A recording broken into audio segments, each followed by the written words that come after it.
వరంగల్ వెళ్దాం. మా కరెస్పాండెంట్ శ్రీధర్ రెడ్డిని అడిగి అక్కడ పరిస్థితి ఏ విధంగా ఉందో తెలుసుకుందాం. శ్రీధర్ రెడ్డి చెప్పండి. సో ముఖ్యంగా మేడారాన్ని ఎపిక్ సెంటర్గా గుర్తించారు. 5.0గా దీని తీవ్రతను గుర్తించిన నేపథ్యం, చాలా చెట్లు నేల కొరిగాయి మేడారంలో అనే వార్త కూడా వస్తుంది. వాస్తవేనా? ఏంటి అక్కడ పరిస్థితి? మీరున్న చోట ఎలా ఉంది? స్థానికులు ఏం చెప్తున్నారు? అప్డేట్ చెప్పండి.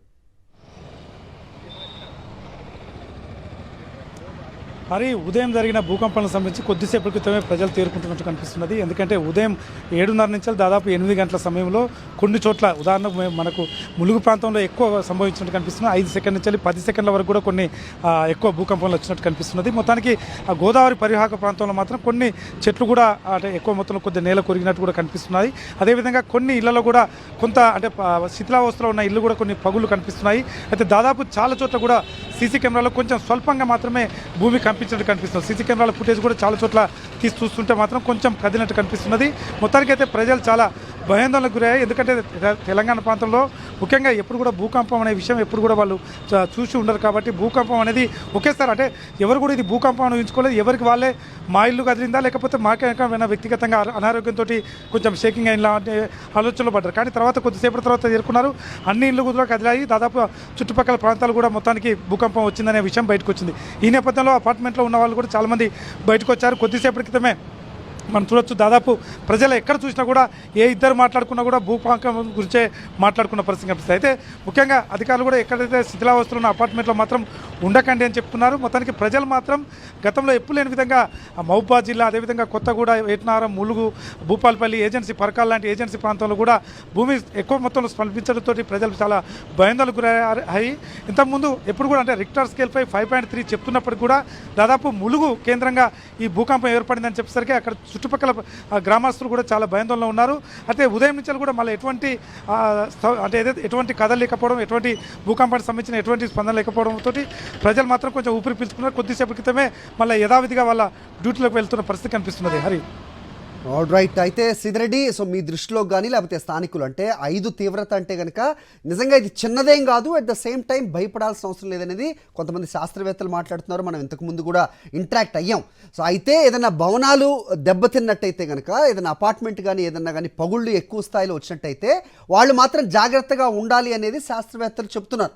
సో ఇది అధికారులు జనాల్లోకి తీసుకెళ్లే అవకాశం ఏ మేరకు కనిపిస్తోంది? స్థానికుల్ని అలర్ట్ చేసే పరిస్థితి ఉందా? అధికారులు ఎవరన్నా స్పందిస్తున్నారా?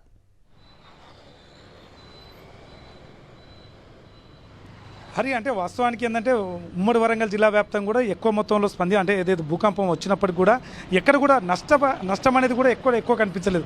చాలా చోట్ల ఇళ్లలో ఉన్న బెడ్రూమ్స్లలో ఉన్న సీసీ కెమెరాస్, ఇళ్లలో ఉన్న సీసీ కెమెరాస్ కూడా ఫుటేజ్ పరిస్తే కొన్ని చోట్ల మాత్రమే వస్తువులు కదిలినట్టు కానీ, లేకపోతే అద్దాలు పగిలినట్టు కానీ, లేకపోతే డోర్స్ కొన్ని మన విజువల్స్లో చూస్తున్నట్టు డోర్స్ కదిలినట్టు కానీ కనిపించాయి. కానీ ఎక్కువ మొత్తంలో ఎక్కడ కూడా నష్టం జరగలేదు. దాదాపు అపార్ట్మెంట్లో కూడా కొంచెం కదలిక, ఒక బెడ్ పై ఉంటే కొంచెం ఇట్లా ఒక చిన్న కదలిక కల్పించినట్టే కనిపించింది తప్ప ఎక్కడ కూడా లేదని చెప్తున్నారు. మొత్తానికి అంటే ప్రజలు ఏజెన్సీలో, ములుగు, ఏటునార్ లాంటి ఏజెన్సీలో మాత్రం చాలా ఎక్కువ మొత్తంలో దాదాపు 3 నుంచి 10 సెకండ్లు కూడా కదిలిక వచ్చింది. చాలా చోట్ల కింద పడ్డ పరిస్థితి కూడా ఉంది అని చెప్తున్నారు. అయితే ప్రజలకు మాత్రం ఒక అంటే అవగాహన ఉన్న దీని మీద ఓపెన్ ప్లేస్కు రావాలని చెప్పేసి మైదాన ప్రాంతాలకు వచ్చి ఉంటున్నారు. అదేవిధంగా ఎక్కువ మొత్తంలో ఒక నమ్మకం ఏంటంటే తెలంగాణ ప్రాంతంలో ముఖ్యంగా ఈ తెలుగు రాష్ట్రాల్లో ఎక్కువ భూకంపం రాదు అనే నమ్మకం కూడా ప్రజలు కనిపించింది. అదే అన్ఎక్స్పెక్టెడ్గా ఇది రావడంతో ప్రజలు ఒక చర్చనీయాంశంగా మారింది. మొత్తానికి అధికారులు కూడా చూపిస్తున్నారు శిథిలావస్థ ఇంట్లో ఉండదు. ఎందుకంటే భూకంపం వచ్చినప్పుడు దాని యొక్క ప్రభావం 2-3 రోజుల పాటు ఉంటుంది, కంటిన్యూగా వచ్చే అవకాశాలు ఉంటాయి. కాబట్టి 5.3 ఇప్పటికే వచ్చింది కాబట్టి ఇంకా ఎక్కువ మొత్తంలో వస్తే నష్టం జరిగే అవకాశం ఉంటుంది. కదా ప్రజలు అప్రమత్తంగా ఉండాలని అధికారులు సూచిస్తున్నారు. అయితే ప్రజల్లో మాత్రం మరోసారి భూకంపం వస్తుందా అనే డౌట్ మాత్రం కనిపిస్తుంది. ఎక్కడ కూడా ఆ సీరియస్నెస్ అయితే కనిపించట్లేదు. కానీ ఒక డిస్కషన్ మాత్రం జరిగింది, ఒక ఆందోళన మాత్రం ఉమ్మడి వరంగల్ జిల్లాతో కల్పిస్తున్నది. Hari right Sridhar, thanks for the inputs. Right. ఇటు హైదరాబాద్లో ఎన్ఎస్సి రిపోర్ట్ చూస్తే కనుక ఉమ్మడి రంగారెడ్డిలో ఉదయం భూమి కంపించింది. రిపోర్ట్ ప్రకారం కిస్మత్పుర, గచ్చిబౌలి, ఏఐజీ ఆసుపత్రి పక్కన మీనాక్షి బ్యాంబూస్, అలాగే Jubilee Hills road number 67 Banjara Hills audio wizard, Ameerpet Madhuranagar SBI, SR Nagar grand, Ayodhya hotel, Attapur AM kirana store, Chikkadpally people's park పక్కన, అలాగే బిహెచ్ఎల్ దగ్గర నక్షత్ర క్యాటరింగ్, గౌలిదొడ్డి గురుకుల పాఠశాల వద్ద కూడా భూమి కంపించినట్టుగా అక్కడి నుంచి అందుతున్న రిపోర్ట్స్ ప్రకారం తెలుస్తోంది.